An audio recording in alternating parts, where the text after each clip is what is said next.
നിങ്ങളുടെയൊക്കെ വീടുകളിൽ വേസ്റ്റ് തുണിയുണ്ടോ? ഉണ്ടെങ്കിൽ ഇനി കളയരുത് കേട്ടോ. ദേ ഒരു കിടിലൻ സൂത്രം ഞാൻ കാണിച്ചു തരാം. ഇതെല്ലാം വേസ്റ്റ് തുണിയാണ് കേട്ടോ എൻ്റെ കയ്യിലുള്ള.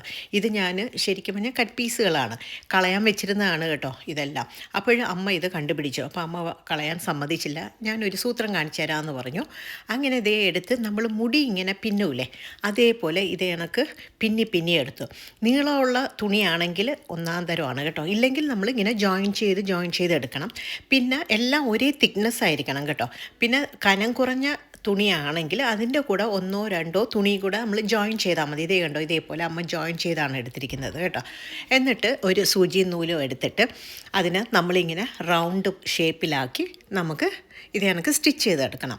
ഇതിപ്പോൾ റൗണ്ട് വേണമെങ്കിൽ റൗണ്ടിനെടുക്കാം, നിങ്ങൾക്ക് സ്ക്വയർ വേണമെങ്കിൽ സ്ക്വയറിന് തച്ചെടുക്കാം കേട്ടോ. എന്തായാലും നമ്മൾ വെറുതെ വേസ്റ്റ് പോകുന്നതിനേക്കാളും നല്ലതാണ് നമുക്ക് ഇത് കുറച്ച് ഉപയോഗിച്ചിട്ട് കളയാം. അത് കണക്ക് പല പല കളറിലേക്കുള്ളത് ഇത് കണക്ക് റൗണ്ടിന് നമ്മൾ സൂചി നൂലും വെച്ച് തച്ചെടുക്കുക. അതിൻ്റെ കൂടെ തന്നെ ഇങ്ങനെ ജോയിൻ ചെയ്ത് പോകണം. അപ്പം നമുക്ക് ഇഷ്ടമുള്ള വലിപ്പത്തിലെടുക്കാം. സ്ക്വയർ വേണമെങ്കിൽ സ്ക്വയറിലെടുക്കാം, റൗണ്ടിന് വേണമെങ്കിൽ റൗണ്ടിലാക്കാം, വലുതോ ചെറുതോ അത് നമ്മുടെ ഇഷ്ടത്തിന് ഇതേ കണ്ടോ ഇതേപോലെ തച്ചെടുക്കാം. ഇത് നല്ല ഉപയോഗമുള്ള ഒന്നാണ് കേട്ടോ. അപ്പം നമ്മുടെ അടുക്കളയിലൊക്കെ നമ്മൾ ചൂട് പാത്രങ്ങളൊക്കെ വെക്കാൻ വേണ്ടി അത് അങ്ങനെ മാറ്റായിട്ട് യൂസ് ചെയ്യാം. അതല്ലെങ്കിൽ നമ്മൾ ചവിട്ടിയായിട്ട് കുറച്ചുകൂടി വലുതാക്കി ചെയ്താൽ നമുക്ക് ചവിട്ടിയായിട്ട് യൂസ് ചെയ്യാം. ഇത് കണ്ടോ, നമ്മൾ ഒരു മീഡിയം സൈസിലാണ് ചെയ്തെടുത്തത് കേട്ടോ.